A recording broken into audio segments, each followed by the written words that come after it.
ঠিক 940 বছর পর মালাকুল মাউত আদম আলাইহিস সালামের কাছে আসলেন, বললেন আনা মালাকুল মাউত উকিলা বিকুম, আপনাদের জন্য আল্লাহ আমাকে বানিয়েছে রূহ কবজ করতে। ও আদম, আবুল বাশার, পৃথিবীর প্রথম মানব, প্রথম নবী, আপনার সময় শেষ, রেডি হন, খেলা শুরু হবে, এখনই রূহ কবজ করে নিয়ে যাব। সাইয়েদনা আদম বলে, এখন আসছো কেন? আমার আরো 60 বছর বাকি আছে। মালাকুল মাউত বলে, না, আপনি রূহের জগতে আল্লাহর কাছে আপনার সন্তান দাউদকে কয় বছর দিছিলেন? 60 বছরের জন্য 940 বছর আপনার জন্য লেখা। আমি এখন আপনার রূহ কবজ করতে চাই। সাইয়েদনা আদম বলে, আমি মানি না, আমি কাউরে দেই নাই, 60 বছর আমি দেই নাই, আমি আরো বাঁচব, আমি আরো বাঁচবো, 60 বছর আমি বাঁচবো, আমি দেইতেই নাই, মেয়ে যাও। মালাকুল মাউত আল্লাহর যে বলে, আল্লাহ দেয় নাই বলে, আসলে ভুলে গেছে, আসলে মানুষ ভুলে যায়, মানুষ বড্ড ভুলে যায়। আমরা অনেক সময় খাইয়াও কই খাই নাই, অনেক কিছু আপনি দিছিলেন কিন্তু ভুলে যাই, গলার নিচ দিয়ে নামার পরে কই তুমি কিচ্ছু দেও নাই, আছে না নাই? নাসিয়া আদম ফানাসিয়া বানু, আদম আলাইহিস সালাম ভুলে গেছেন, তাই আমরাও ভুল করি, ঠিক কিনা? এজন্য আমাদের নেতারাও বলে এটা দেবো ওটা দেবো, নির্বাচনের পর সব ভুলে যায়, আছে না নাই? ওই যে আদম আলাইহিস সালাম বলছে, আমরাও ভুলে যাই, অন্যদের দোষ কি? ভুলে যায়, বেমালুম ভুলে যায়।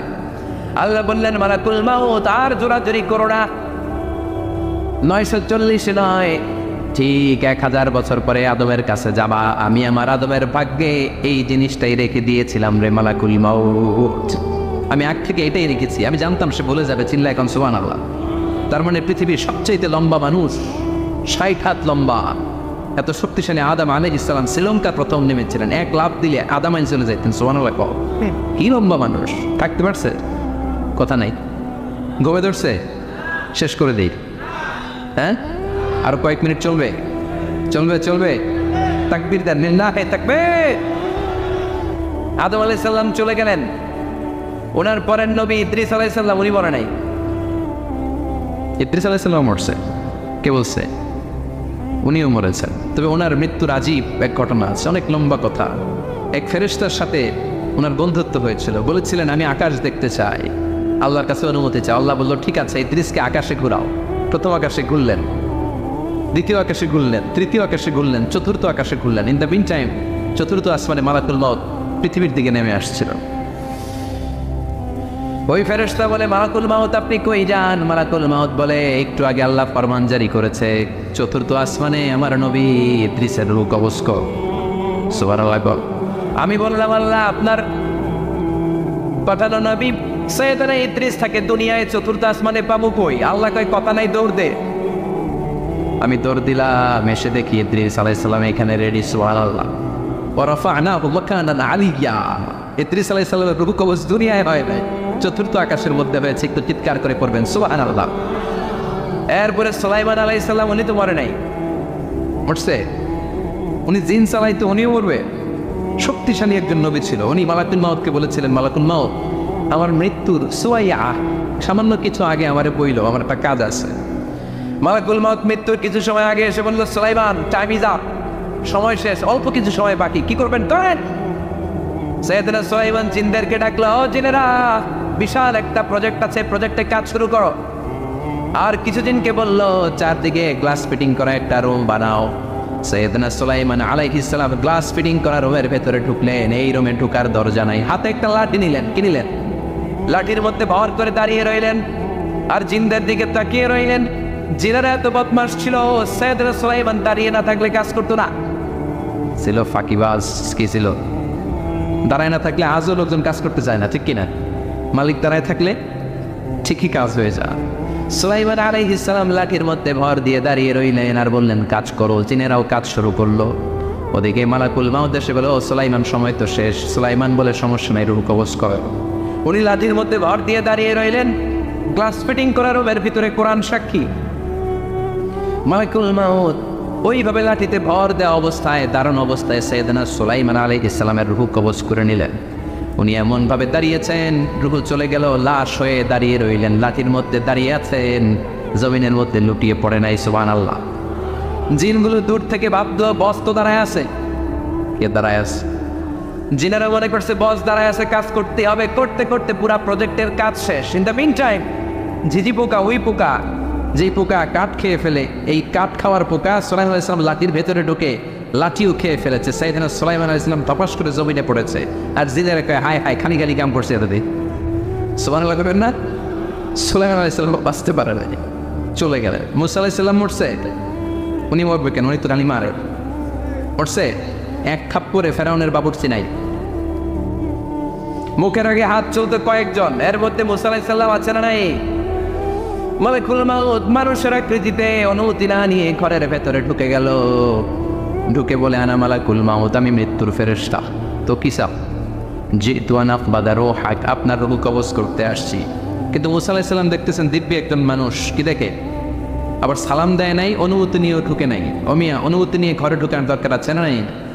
মুসা আলাইহিস সালামের মেজাজ বড় গরম। উনি বললেন কি করবি? কয় আপনারে মারবো। কয় এদিকে আয়।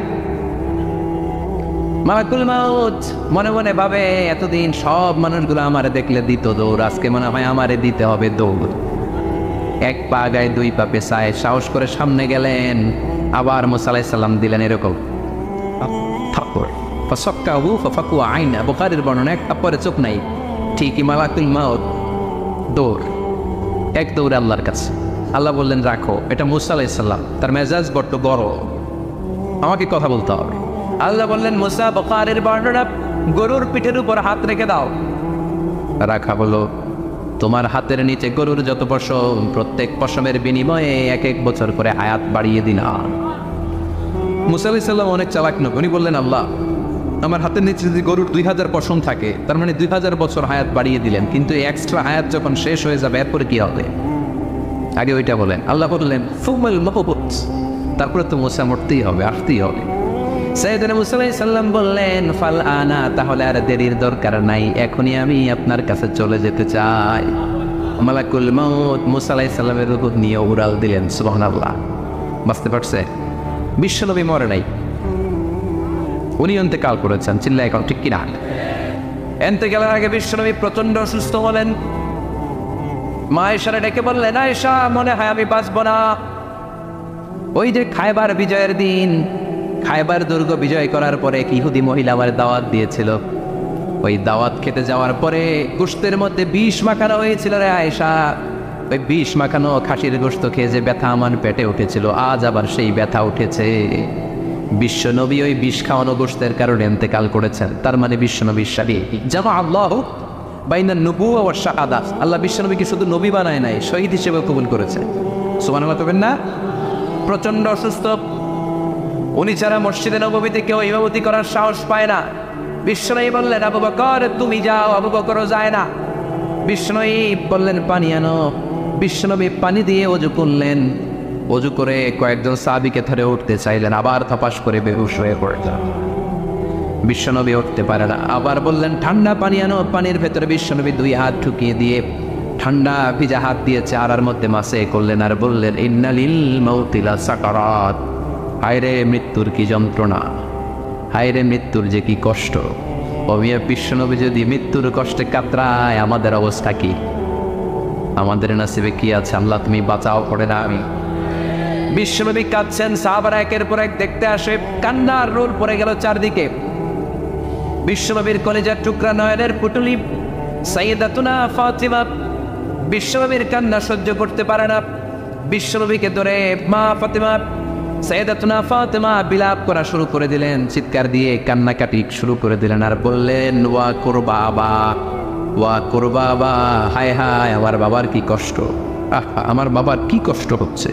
বিশ্বনবী বললেন ফাতিমা তুমি কেঁদো না, আমার কষ্ট আজকের পরে আর থাকবে না, আজকে তোর বাবার সব কষ্ট বন্ধ হয়ে যাবে। কি যেন কানে কানে বললেন, ফাতেমা আরো কেঁদে দিল। আবার কানে কানে কি যেন বললেন, ফাতেমা হেসে দিল। বিশ্বনবীর ইন্তেকালের অনেক পর মা আয়েশার কাছে ফাতেমা বললেন, আমি যখন প্রথমে কেঁদেছিলাম আব্বা বলেছিল আমি আর বাঁচবো না রে ফাতেমা। আবার কানে কানে একটা কথা বলার পরে হেসেছিলাম, আব্বা বলেছিল আমার পরে আমার পরিবার বর্গের মধ্য থেকে সর্বপ্রথম তোমার সাথে আমার দেখা হয়ে যাবে রে ফাতেমা। অল্প কয়েক মাসের ব্যবধানে সাইয়েদাতুনা ফাতেমা উনিও ইন্তেকাল করলেন। বিশ্বনবী শোয়া থেকে উঠতে পারে না। এক সাহাবীকে দেখলেন মেসওয়াক করছে, বিশ্বনবী মেসওয়াকের দিকে তাকিয়ে রইলেন। বিশ্বনবীর নিথর দেহটা পড়ে আছে। আয়েশারা যে বলবে আয়েশা মেসওয়াক দাও, বলতে পারেন। মা আয়েশা বুঝতে পেরে মেসওয়াক আনলেন, বিশ্বনবীকে মেসওয়াক করিয়ে দিলেন। এবার বিশ্বনবী বললেন, ও আবু বকর শোনো, আল্লাহ আমাকে অপশন দিয়েছে। কি দিয়েছে? আল্লাহ বলেছে নবী আজীবন থাকতে চাইলে থাকেন, আর আসতে চাইলে চলে আসেন। আমি থাকতে না চেয়ে আল্লাহর কাছে চলে যাওয়ার ইচ্ছা করলাম। সাইয়েদনা আবু বকর কান্না জুড়ে দিলেন। বিশ্বনবী বললেন, আসসালাত আসসালাত, ও আমার উম্মতেরা নামাজ তরক করো না। ইন্তেকালের আগে বললেন নামাজ ছেড়ে দিও না। আর বললেন, ওমা মালাকাত আইমানুকুম, তোমাদের অধীনস্থ কর্মচারীদের সাথে খারাপ আচরণ করো, ঘাম শুকানোর আগে পয়সা দিয়ে দিও। আর হাত দুটো উঁচু করে বললেন, আল্লাহুম্মা ইলা রাফিকিল আলা, ও আল্লাহ আমি আপনার কাছে যেতে চাই। এই কথাটা বলে বিশ্বনবীর হাত দুইটা থপাস করে জামিনে পড়ে গেল। বিশ্বনবীও চলে গেলেন। থাকতে পেরেছে কেউ? চিন্তায় বলেন। এজন্য আমরা আল্লাহর কাছে ইমানই মৃত্যু চাই। কি মৃত্যু? আমরা উত্তম মৃত্যু চাই। চিন্তায় বলেন কি মৃত্যু? এজন্য মরণের আগে ইমান নিয়ে মরার দরকার আছে না নাই? বিশ্বনবী দোয়া করতেন, আল্লাহুম্মা রযুকনা হুসনাল খাওয়াতিম, ও আল্লাহ আমাদের শেষটা যেন ভালো হয়। শেষ কথা বলি, এদিকে তাকা, মনোযোগ আছে। বলতেন, আল্লাহুম্মা রযুকনা হুসনাল খাওয়াতিম, ও আল্লাহ আপনি আমাদেরকে ইমানের মৃত্যু দেন, আমাদের শেষটা ভালো করেন। কারণ সব ভালো তার শেষ ভালো। জানেন না এটা আপনারা? সব ভালো তার শেষ ভালো। আজীবন ইসলামের পক্ষে, আজীবন নামাজি মুত্তাকি, মরার আগে কাফের হয়ে মনে, এরকম আছে না? মরার আগে শাহবাগের মঞ্চে উঠে ভাষণ দেয়, ভাইয়েরা আমার আছে না? আবার আজীবন কাফের, ইসলামের বিরোধী, ইন্তেকালের আগে কালিমা পড়ে সব মাফ করায় আছে না? বিশ্বনবীর শ্বশুর আবু সুফিয়ান, নাম শুনছেন?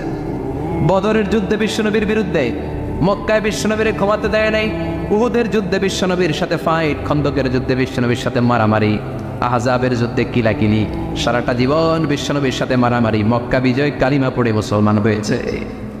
গোটা জীবনে যা অন্যায় করেছে সব মাফ করে দিয়েছে কে?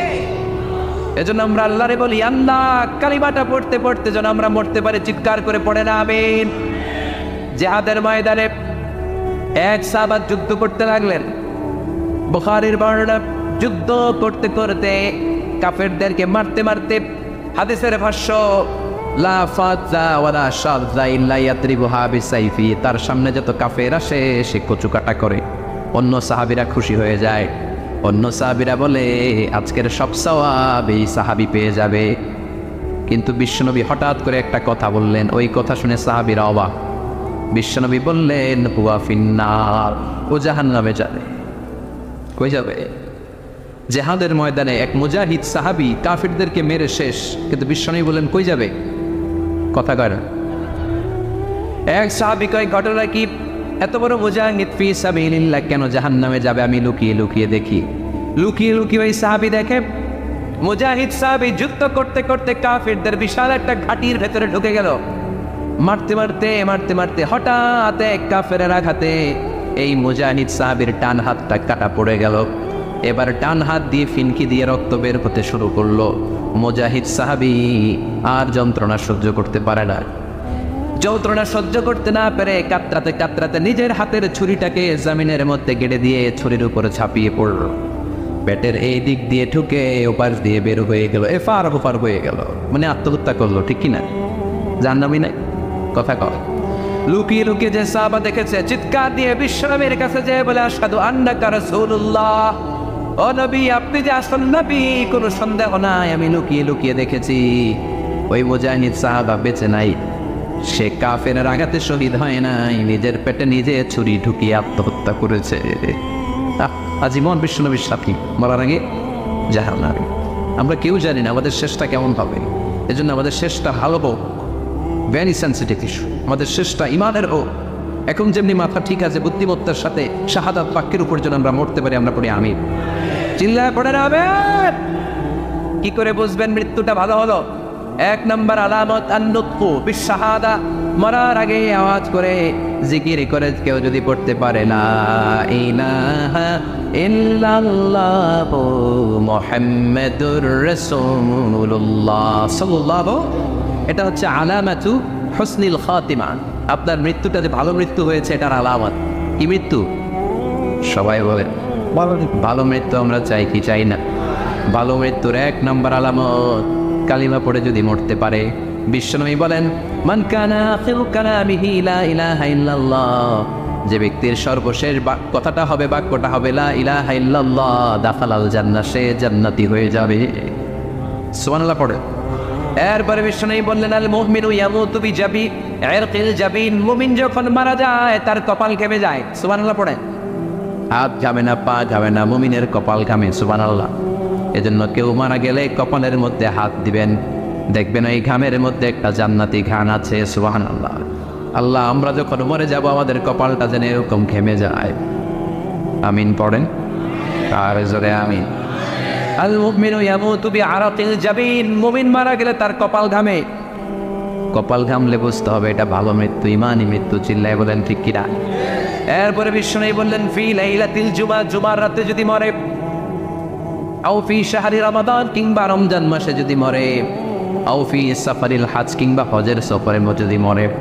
বাংলার জমিন থেকে অনেক হাজিরা হজ করতে যায়, অনেকে ওইখানে যে আরাফাতের ময়দানেও মারা যায়, এরকম হাজি আসতে না। খুশনসিব, এটা খুশনসিব। আলহামদুলিল্লাহ পড়ে। মনের পথে অবিচল থেকে আমার মরণ যেন হয়। চিল্লায় পড়ে না আমিন। তার মানে কে কোথায় মরবো আমরা কেউ জানি নাকি? ওমা তাদরি নাফসুম বিআইয়ি আরদিন তামুত, কোন জায়গায় মরবা, কখন মরবা কেউ আমরা জানি না, কিন্তু মরবো সবাই জানি, ঠিক কিনা? কুল্লু নাফসিন যায়িকাতুল মাউত, প্রত্যেকটি আত্মার মৃত্যুবরণ করতে হবে, এটা আমরা সবাই জানি। The most certain thing in life is death, but the most uncertain thing in our life is the time of death. এই জীবনের সবচেয়ে সুনিশ্চিত বিষয় হলো মরণ, সবচেয়ে অনিশ্চিত বিষয় হলো মরণের সময়। চিল্লা এখন ঠিক কিনা? মরবো যে আমরা সবাই জানি, কিন্তু কোথায় মরবো আমরা কেউ জানি? জানি আমরা সবাইকেই মরতে হয়, জন্মালেই মরতে হবে, চলে যেতে হবে, থাকা যাবে না। এটাই হলো পৃথিবীর পদ্ধতি। জীবনের সবচাইতে নির্মম ঘটনা হচ্ছে মরণ, সবচাইতে ভয়ঙ্কর অভিজ্ঞতা কোনো প্রাণীর জন্য সর্বোচ্চ এবং সবচাইতে ভয়ঙ্কর অভিজ্ঞতা হচ্ছে মৃত্যু। এবং এত ভয়ঙ্কর অভিজ্ঞতা, এই অভিজ্ঞতাটা কারো কাছে শেয়ার করে যাওয়া যায় না। মরার সময় কেউ বলে যেতে পারছিল আমার মরতে এমন লাগছে, কইতে পারছে? কেমন লাগছে বলতে পারে? বলা যায় না। তার আগেই চলে যেতে হয় শৈশব, কৈশোর, যৌবন, বার্ধক্য, প্রৌঢ়ত্ব, বয়সের ছাপ, কালো চুল দাড়ি সাদা হয়ে যাওয়া, দাড়ি চুলের শুভ্রতা, দুর্বলতা। This is the circle of life. ছোট্ট ছিলাম, বড় হলাম, সিঙ্গেল ছিলাম, ডবল হলাম, তারপরে বাবা হলাম, তারপরে শ্বশুর হলাম, তারপরে নানা হলাম, তারপরে চলে যেতে হবে। This is the circle of life. চিল্লায় বলেন ঠিক কিনা? এই যে মুরব্বীরা, দাড়ি পাকা মুরব্বী যারা আছে, আপনারা কি মনে করছেন মায়ের পেট থেকে মুরব্বী হয়ে বেরিয়েছিল? কিরকম বের হয়েছিল? তারাও ওয়া ওয়া করেছে, এরাও ফিডার খাইতো, এই চাচারা খায় নাই? এরাও ফিডার খেত, এরাও মায়ের বুকের দুধ খেত, এরাও ছোট্ট বাচ্চাদের মতো গরমকালে পানির মধ্যে ডুবাইতো। স্কুল ফাঁকি দিয়ে বাচ্চারা ডুবায় আসে না? নাই? উখিয়াতে এরকম নাই? ছোট্ট বাচ্চা ছিল, বড় হলো, বার্ধক্যে উপনীত হলো। This is the circle of life. চলে যেতে হবে। বিশ্বনবী বললেন, আমার উম্মতি মা বাইনা সিত্তিনা ইলা সাবঈন, আমার উম্মতের গড় বয়স হলো 60 থেকে 70। এই উম্মতের গড় বয়স কত? 60 থেকে 70। ওয়া আকাল্লুহুম মাইয়াজুজু যালিক, অল্প কিছু মানুষ আছে যারা 70-এর বেশি হায়াত পায়। এখানে 70-এর বেশি আছেন কারা? হাত তোলেন দেখি তো। কয়জন? একজন, দুইজন, তিনজন। মাশাআল্লাহ, আল্লাহ আরো হায়াত দেখ, আল্লাহ এদেরকে আরো হায়াত দারাজ করুক। চিল্লায় বলেন আমিন। তার মানে আমার উম্মতি মা বাইনা সিত্তিন ইলা সাবঈন, বিশ্বনবী বললেন এই উম্মতের গড় বয়স 60 থেকে 70, আর 70-এর বেশি হায়াত পাবে। ওয়া আকাল্লুকুম মাইয়াজুজু যালিক, 70-এর বেশি পাবে হাতে গোনা, গুনে বের করে ফেলা যায় 1 জন 2 জন 3 জন, বাকি সব 60-এর আগে নাই। চিল্লা এখন ঠিক কিনা? বাংলাদেশের গড় হায়াত কত মানুষের? 60। বিশ্বনবীর কথার সাথে মিলে গেছে। চিল্লায় পড়েন সুবহানাল্লাহ। এই জন্য বিশ্বনবী বলেন, এই যে মুরব্বীদের দাড়ি পাকে, এই যে রাস্তায় অ্যাক্সিডেন্ট হয়, এই যে ক্যান্সারে আক্রান্ত হয়ে লোকজন মারা যায়, তারপরেও কি টনক নড়ে না? এরপরেও কি বিবেকে ধরে না যে তোমাকে চলে যেতে হবে? আকসিরু যিকরা হাযিবিল লাযযাত, জীবনের সব স্বাদকে পানসা করে দেয় ওই মরণকে স্মরণ করো। মরণকে স্মরণ করলে জাহান্নাম বরণ করা লাগে না। চিল্লায় বলেন ঠিক কিনা? আবার আল্লাহ বললেন, গোলাম, স্পেশাল একজন ফেরেশতা আমি মরণের জন্য সিলেক্ট করলাম, নাম মালাকুল মাউত। তাকে আমরা আজরাইল বলে চিনি। এই মালাকুল মাউত তার বাহিনী নিয়ে নির্ধারিত টাইমে গোটা বিশ্বের সব মানুষের রূহ কবজ করে। অন টাইম নাকি দেরি করে? মালাকুল মাউত আগেও আসে না, পরেও আসে না। সুবহানাল্লাহ পড়ে। সাইয়েদনা সুলাইমান আলাইহিস সালাম জামানাতে ওনার এক ওয়াজির ছিল, মন্ত্রী। ওই মন্ত্রীকে নিয়ে উনি বৈঠক করতেন। ওনার সময় উনি মালাকুল মাউতের সাথে বৈঠক করতেন। শুনতেছে? আপনাদের মনোযোগ আছে তো? উনি বৈঠকে বসেছেন, মালাকুল মাউতও বসা, ওয়াজিরও বসা। হঠাৎ মালাকুল মাউত ওয়াজিরের দিকে বড় বড় চোখ করে তাকাচ্ছে। বড় বড় চোখ করে তাকানোতে ওয়াজির ভয় পেয়েছে। হঠাৎ মালাকুল মাউত চলে গেল। ওয়াজির বলে, ও সুলাইমান আলাইহিস সালাম, এই যে লোকটা বড় বড় চোখ করে আমার দিকে তাকালো, এটা কে? সাইয়েদনা সুলাইমান বলে, হাদা মালাকুল মাউত। যে বর্ণনাটা বলছে এটা হাদিস না, এটা হচ্ছে ইসরাইলিয়া, জিউস ট্রেডিশন। কোরআন হাদিসের সাথে কোনো দ্বন্দ্ব নাই, তাই বর্ণনা করা যাবে। বিষ্ণু বলেছেন, বাল্লিগু আন্নি ওয়ালাউ আয়া। আবার বলেছেন, ওয়াহাদ্দিসু আন বনি ইসরাঈল ওয়ালা হারাজ। বনি ইসরাইলের ট্রেডিশন বর্ণনা করো, জিউস ট্রেডিশন বর্ণনা করো, এতে কোনো সমস্যা নাই। ওয়াজির বলে, ও সাইয়েদনা সুলাইমান, বড় বড় চোখ করে যে তাকালো লোকটাকে? সাইয়েদনা সুলাইমান বলে, হাদা মালাকুল মাউত, এটা মৃত্যুর ফেরেশতা। ওয়াজিরের কলিজায় পানি নেই। এটা কি ফেরেশতা? শুনে তো পিলে চমকে গিয়েছে। কয় কি? মালাকুল মাউত তো আবার চিনা বলেছে, বাড়ি চিনে ফেলছে। আমার খবর আছে। সাইয়েদনা সুলাইমান আলাইহিস সালাম জিনদেরকে দিয়ে কাজ করাতেন, মেঘমালাকে দিয়ে কাজ করাতেন, বিশাল সিংহাসন নিয়ে পৃথিবীর প্রাচ্য থেকে পাশ্চাত্যে ঘুরে বেড়াতেন। সাইয়েদনা সুলাইমানকে ওয়াজির বলে, ও সুলাইমান, মেঘমালাকে আদেশ করে দেন, আমি আর এই ফিলিস্তিনের ভূখণ্ডে থাকতে চাই না। আকাশের মেঘমালার উপরে আমারে বসিয়ে দেন, আর বলে দেন আমারে নিয়ে যেন আকাশের মেঘমালা হিন্দুস্তানের ওই দূর পর্বতে রেখে আসে। আচ্ছা, আল হিন্দ, হিন্দের সবচেয়ে দূরবর্তী জায়গায় যেন আমার রেখে আসে। সাইয়েদনা সুলাইমান বললেন, আকাশের মেঘ যাও, আমার ওয়াজিরকে নিয়ে হিন্দুস্তানের একটা উপদ্বীপে রেখে আসো। রেখে আসা হলো। কিছুক্ষণ পর মালাকুল মাউত সাইয়েদনা সুলাইমানের কাছে হাজির। সাইয়েদনা সুলাইমান বললেন, ও মালাকুল মাউত, কই ছিলা? কই, একটু আগে হিন্দুস্তান থেকে আপনার ওয়াজিরের রূহ কবজ করে আসছি। সুবহানাল্লাহ পড়ে। এটা আবার কেমন কথা, তুমি ওইখানে গেলে কেন? কয়, রব্বুল আলামিন কিছুক্ষণ আগে আমার কাছে পয়গাম পাঠিয়েছে, যাও সাইয়েদনা সুলাইমানের ওয়াজিরের রূহটা কবজ করো। কবজ করার জায়গা হলো হিন্দুস্তানের উপদ্বীপ। কোন জায়গায়? মালাকুল মাউত এসে দেখে সুলাইমান নবীর সাথে মিটিং করে। ওয়াজির কার সাথে মিটিং করে? সুলাইমান নবীর সাথে। কিন্তু ফরমানে লেখা রূহ কবজ করতে হবে কোথায়? হিন্দুস্তানে। সুবহানাল্লাহ করবেন না? এই জন্য বড় বড় চোখ করে আমি তাকিয়েছি, আর মনে মনে ভাবলাম টাইম তো নাই, কারণ মৃত্যু তো অন টাইমে হতে হয়, এখনই ওর রূহ কবজ করতে হবে। কেমন করে ওইখানে যাবে আমি জানি না, আমি আগে চলে যাই। মালাকুল মাউত চলে গেল, যে দেখে ওই জায়গায় ওয়াজির হাজির। সাথে সাথে রূহ কবজ করে আল্লাহর কাছে চলে গিয়েছে। পড়েন সুবহানাল্লাহ। এই জন্য আল্লাহ বললেন, মালাকুল মাউত আমি নির্ধারণ করে দিয়েছি, পৃথিবীর প্রতিটি মানুষ মালাকুল মাউতকে দেখবে, চাক্ষুষ দেখবে, ভালো হলেও দেখবে, খারাপ হলেও দেখবে। কার কথা?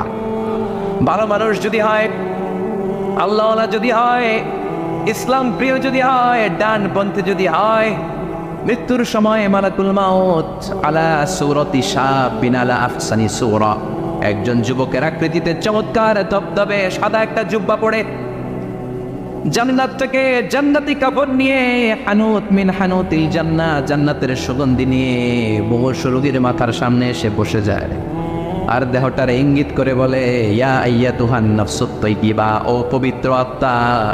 আরেক বর্ণনায় এসেছে, ইয়া আইয়াতুহান নাফসুল মুতমাইন্না, ও প্রশান্ত আত্মা, উখরুজি ইলা মাগফিরাতিম মিনাল্লাহ, আল্লাহর ক্ষমার দিকে বের হয়ে আসো। উখরুজি ইলা মাগফিরাতিম মিনাল্লাহি ওয়া রিদওয়ান, আল্লাহর ক্ষমার সন্তুষ্টির দিকে রূহটা বের হয়ে আসো। স্মুথলি বলার সাথে সাথে মুমিনের দেহ থেকে রূহটা বের হয়ে আজরাইলের হাতে চলে যায়।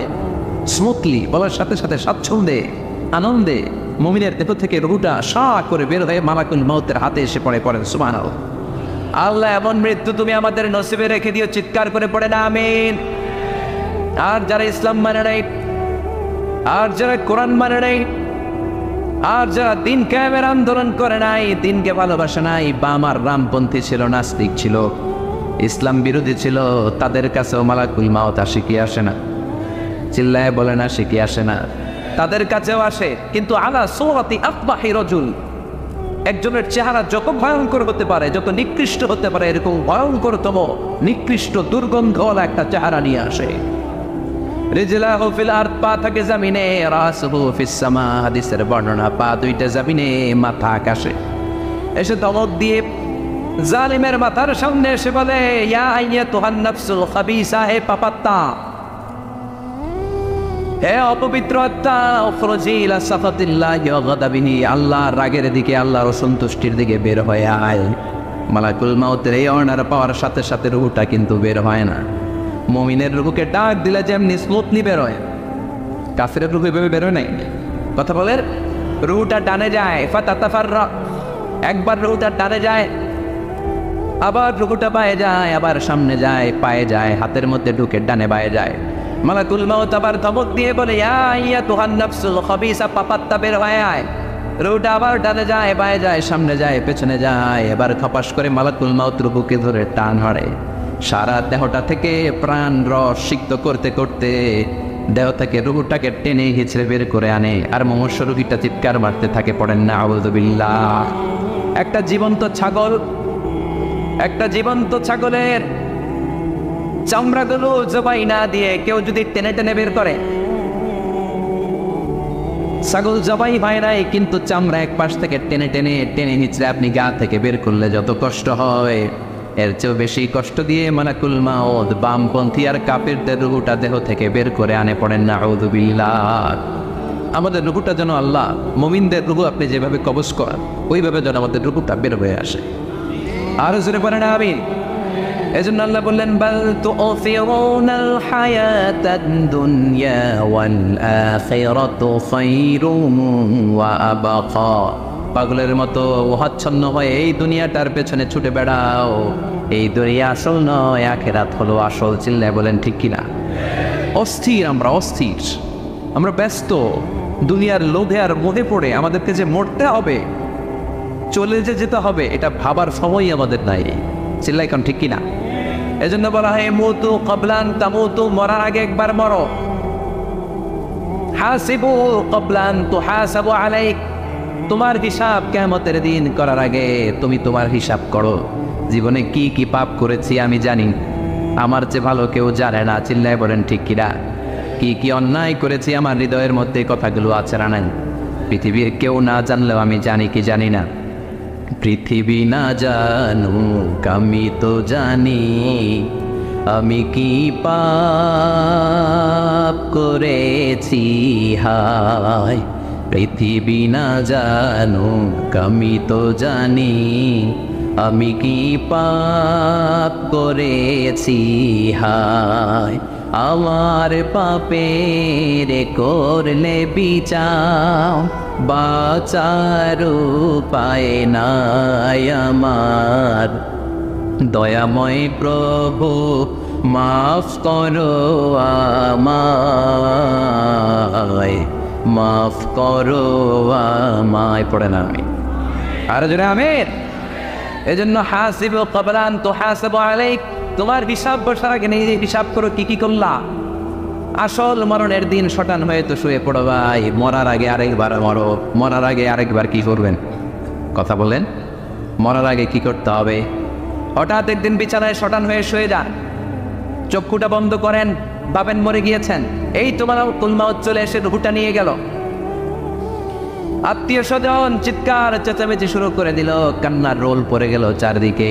মাইকের মধ্য দিয়ে, মসজিদের মাইকে অ্যানাউন্স হয়, অমুক এলাকার নিবাসী অমুক ভাই আমাদের মধ্যে দুনিয়ায় নাই, তার জানাজা হবে আজকে সারা নামাজের পর। সবাই এসে রুহের মাগফিরাত করে, সবাই আপনারে দেখতে আসবে, কেঁদে কেঁদে লোকজন আপনারে কবর দিতে আসবে। চিল্লায় বলেন ঠিক কিনা? কেঁদে কেঁদে সবাই আসবে দেখার জন্য। ছেলেগুলো কাঁদবে, স্ত্রী কাঁদবে, বাবা মা কাঁদবে, বন্ধু বান্ধব কাঁদবে, আর ঘরের মধ্যে রাখা হবে না। এবার আপনাকে গোসল দেওয়ার পালা। চক্ষু বন্ধ করে চিন্তার দরকার আছে না নাই? কথা বলেন। হঠাৎ করে, হঠাৎ করে শুনবি একদিন আমার মৃত্যুর খবর। কেঁদে কেঁদে আসবে সবাই দিতে আমায় কবর, দিতে আমায় কবর। ঠিক কি না? একটু চোখটা বন্ধ করে ভাবেন, আপনাকে গোসল দেওয়া হবে, জামাগুলো খোলা হবে।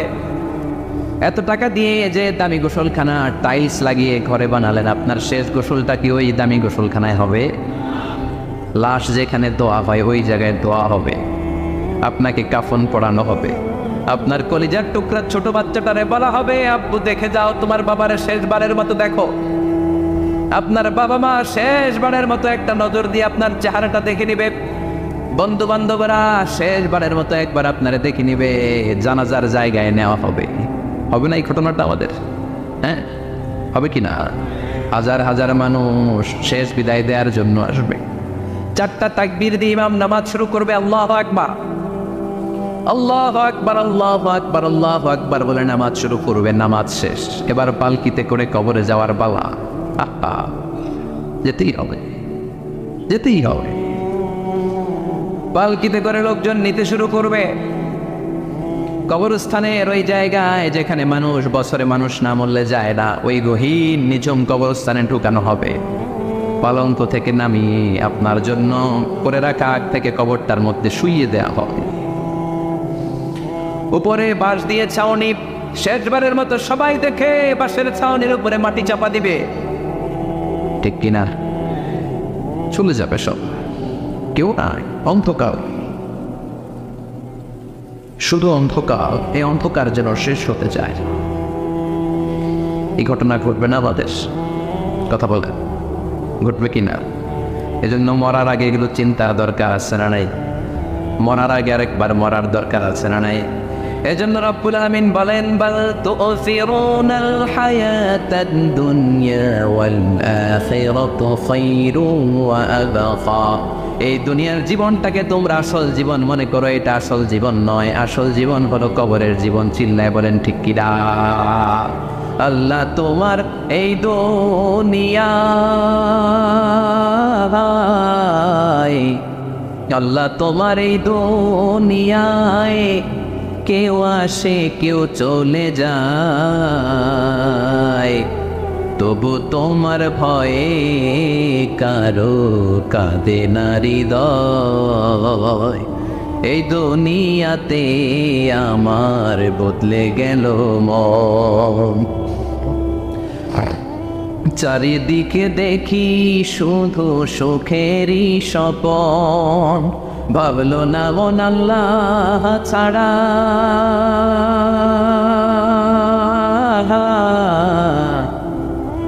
ভাবলো না মন আল্লাহ ছাড়া নেই কোনো উপায়, তবু তোমার ভয়ে কারো কাঁদে না হৃদয়। ঠিক কিনা? আসে আর চলে যায়। প্রতিদিন মাইকে অ্যানাউন্স শুনি, অমুক এলাকার অমুক লোক নাই। দাদা গেল, বাবা গেল, বড় ভাই গেল, আত্মীয় স্বজন গেল, আমাকেও যেতে হবে, এই চিন্তা মাথায় নাই। চিল্লা এখন ঠিক কিনা? এজন্য লাইফটা হলো one time, one chance. Second কোনো চান্স আপনাকে দেয়া হবে নাকি? কাফেররা বলবে, ইয়া রাব্বি আরেকটা সুযোগ দেন, লাউ আন্না লানা কাররা ইয়ানি মাররা। আল্লাহ আরেকটা সুযোগ যদি পেতাম দুনিয়াতে ভালো করে আসতাম। আল্লাহ বলবেন, ইন্নাহা কালিমাতুল কাইলুহা, এটা শুধু তাদের মুখের কথা, তাদেরকে আবার সুযোগ দিলেও তারা কিচ্ছু করবে না। চিল্লা এখন ঠিক কিনা? এজন্য একটা চান্স আমরা পেয়েছি, এই দুনিয়ার ওয়ান চান্সে আমরা ভয় পাবো একজনকে। চিল্লায় বলেন তিনি কে? এজন্য যেতে আমাদেরকে হবে। এই মরণ থেকে পালানোর কোনো সুযোগ কেউ পালাতে পারে নাই। এই মরণ হলো আখিরাতের প্রবেশদ্বার। মরণ নামক পালকিতে চড়ে আমরা কবরের ভেতরে ঢুকি।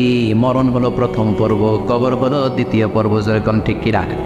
এই জন্য বিশ্বনবী বললেন, আল কবর রাউদাতুম মিন রিয়াদিল জান্নাহ ওয়া হুফরাতুম মিন হুফারিন নার। কবর হলো কারো জন্য জান্নাতের বাগান, কারো জন্য জাহান্নামের গর্ত।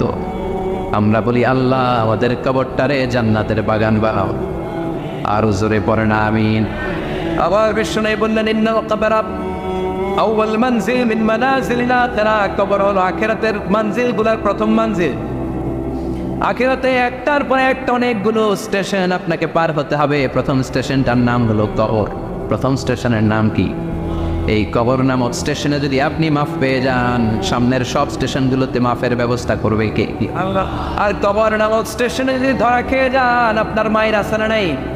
লাশটাকে যখন রাখা হয়, লাশটা চিনে কে আমারে রাখলো, কে আমাকে ধৌত করলো, কে আমারে কাফন পড়ালো। এই জন্য বিশ্বনবী বলেছেন, মৌরশের সামনে বসে বসে পড়ো, লা ইলাহা ইল্লাল্লাহু মুহাম্মাদুর রাসূলুল্লাহ লাকিনু মাউতাকুম। লা ইলাহা ইল্লাল্লাহ, মৌরশের সামনে দাঁড়িয়ে দাঁড়িয়ে পড়ো, লা ইলাহা ইল্লাল্লাহ। এই লা ইলাহা হচ্ছে জীবিতদের জন্য কালিমা, আর আমরা মরার পরে এই জিকির করি। ঠিক কি না? আমাদের দেশের অনেক জায়গায় লাশ নিয়ে কবরে যাওয়ার সময় লা ইলাহা পড়ে না। না, এটা আগের জিকির, মরার আগের জিকির। মরার আগে আপনাকে অ্যানাউন্সমেন্ট দিতে হবে, আল্লাহ ছাড়া কোনো ইলাহ নাই, বিশ্বনবী হচ্ছেন শেষ নবী এবং রসুল। চিল্লায় বলেন ঠিক কি না? লাশটাকে যখন রেখে দেওয়া হয়, বিশ্বনবী যত মানুষকে কবরে রেখেছে, তারপরে দাঁড়িয়েছেন আর বলেছেন, ইস্তাগফিরু লিআখিকুম, তোমার ভাইদের জন্য তোমরা দোয়া করো। ফাইন্নাহু আনা ইউসাল, এখনই তাকে কবরে সওয়াল করা হবে। কবরে প্রশ্ন আসছে না নাই? কথা বলেন। বিশ্বনবী খাদিজাতুল কুবরা, ওনার প্রথম স্ত্রী খাদিজাতুল কুবরা তাহেরাকে কবরের মধ্যে রেখে দিয়ে কাঁদতে শুরু করলেন। চোখের পানি ছেড়ে অনেক দোয়া করলেন। দোয়া শেষে সব সাহাবারা ঘরে ফিরে যায়, বিশ্বনবী যায় না। সাইয়েদনা আবু বকর বললেন, ও নবী চলেন ঘরে যাই। অনেক তো দোয়া করলেন। বিশ্বনবী বললেন, আবু বকর তুমি যাও, আমি যাব না। এইটা সাধারণ মহিলা না, এটা বিপদের দিনের সঙ্গিনী খাদিজা।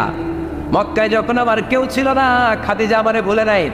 3 বছর কাফিররা আমাকে জেলখানায় বন্দি রেখেছে, নাম শিয়াবে আবি তালেবের জেলখানা। আমার স্ত্রী ওই জেলখানার জীবনেও আমারে ছাড়ে নাই। আমার সাথে 3 বছর খাদিজাও জেল খেটেছে। এই একটাই মহিলা, যেই মহিলাকে আল্লাহ আরশের উপর থেকে সালাম দিয়েছে, মহিলাটার নাম খাদিজা। আল্লাহু আকবার। আমার সব সন্তান আল্লাহ খাদিজার পেট থেকে দিয়েছে। ফাতেমাতুজ জোহরা খাদিজার মেয়ে, জাইনাব খাদিজার মেয়ে, উম্মে কুলসুম খাদিজার মেয়ে, রুকাইয়া খাদিজার মেয়ে, আবুল কাসেম বিশ্বনবীর ছেলে খাদিজার ছেলে, আব্দুল্লাহ যাকে তাইয়্যিব এবং তাহের নামে আমরা চিনি, সেও খাদিজার ছেলে। সুবহানাল্লাহ। ও আবু বকর, আমার এই কলিজার টুকরা প্রিয়তমা খাদিজারে রেখে দিয়ে কেমনে বাসায় যায়? তুমি যাও, আমি দাঁড়িয়ে থাকবো। এখনই মুনকার নাকির এসে খাদিজারে প্রশ্ন করবে, আমি দেখবো খাদিজা উত্তর দিতে পারে কিনা। আর প্রশ্নের উত্তর যদি ভুল করে ফেলে, কবরের উপর থেকে আমি নিজে প্রশ্নের উত্তর দিয়ে দেব।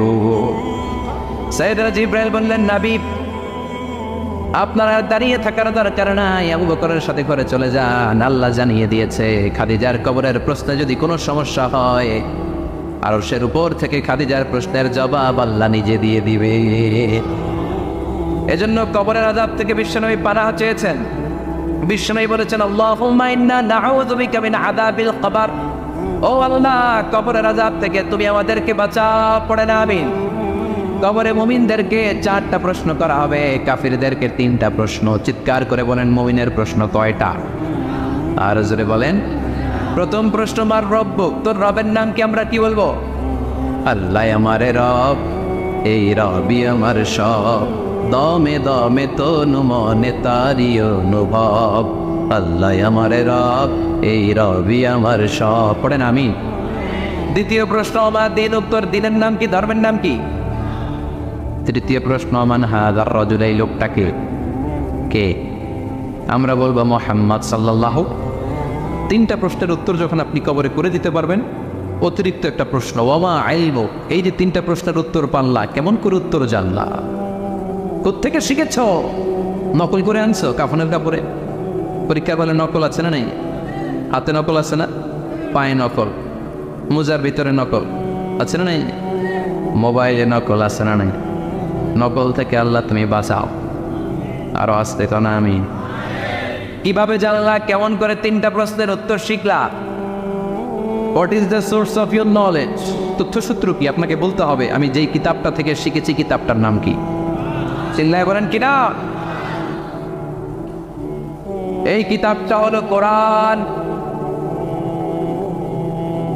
আপনাকে বলতে হবে কোরআন থেকে আমি শিখেছি, বিশ্বনবীর হাদিস থেকে আমি শিখেছি। 4টা প্রশ্নের উত্তর যখন পারবেন ফেরেশতারা বলবে আহলান সাহলান, খুশ আমদেদ, কংগ্রেচুলেশন, বাহ বাহ, তুমি তো চমৎকার পেরেছো। ফায়ুফসাহু লাহু কবরুহু 70 দিরাআন, মুমিন বান্দার কবরটা 70 হাত লম্বা করে দেয়া হবে। ইফতাহু লাহু বাবুন ইলাল জান্নাত, জান্নাতের দিকে তার কবর থেকে একটা দরজা বানিয়ে দেয়া হবে। জান্নাতের সুঘ্রাণ ঠান্ডা বাতাস এসে তার কবরের ভিতরে ঢুকতে শুরু করবে। ইলবাসু লিবাস মিন আহলিল জান্নাত, জান্নাতীদের পোশাক তার গায়ের মধ্যে পরিয়ে দেয়া হবে। আল্লাহু আকবার। আর বলা হবে নাম কানাউমিল আরুস, বাসর রাতে বর যেমনি কনেকে নিয়ে ঘুমিয়ে যায় তুমিও একটা ঘুম দাও। আলহামদুলিল্লাহ পড়ে মুমিন বান্দা আনন্দের একটা ঘুম দিবে। ইসরাফিলের সিংগার আওয়াজ ছাড়া পৃথিবীর কোনো কিছুই তার আগে ঘুম ভাঙতে পারবে না। আল্লাহ আমরাও যেন সেদিন কবর একটা মজার ঘুম দিতে পারি, তুমি তৌফিক দাও। জোরে বলেন আমিন। এবার বামপন্থী নাস্তিক আর কাফেরদের পালা, ইসলাম বিদ্বেষীদের পালা, আলে ওলামাদের শত্রুদের পালা, ইসলামকে যারা বিজয়ী শক্তি হিসেবে মানতে পারে নাই তাদের পালা। চিল্লা এখন ঠিক কিনা? ওদেরকে একই প্রশ্ন, রব কি? ওরা বলবে আমি জানি না। আমাদের উত্তর আল্লাহ। ওরা বলবে আমি কিচ্ছু জানি না, আমি সব ভুলে গেছি, আমার মাফ করে দেন, আমি কিছুই জানি না। তবে আমি ইসলাম বিরোধীদের সাথে চলতাম, যারা ইসলাম রে বাস দিত আমি তাদের সাথে স্লোগান দিতাম। এরকম ডাকাইত আছে না নাই? দ্বিতীয় প্রশ্ন, আমার দিন ও তোমার ধর্মের নাম কি? কয় আমার ধর্ম নাই, আমার ধর্ম কর্ম নাই, আমি খালি দুনিয়াকে মা চলে লো, দুনিয়া তোমারই হ্যাঁ, আমি খালি তুম্মা চলে দূর।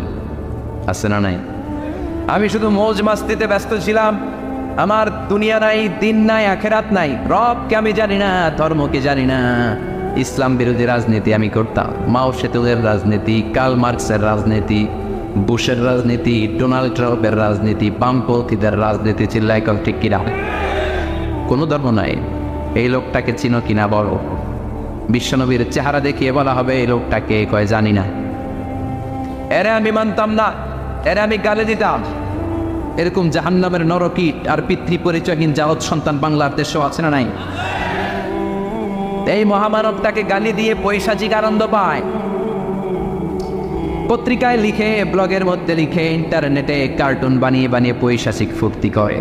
এগুলো জাহান্নামের কীট, এগুলো জারদ সন্তান, বাপ মায়ের ঠিক নাই। চিল্লা এখন ঠিক কিনা? আমার নবীরে যারা গালি দেয় এগুলোর বাপ মায়ের ঠিক আছে? এগুলোর কোনো গোড়া আছে? এগুলোর কোনো শেকড় আছে?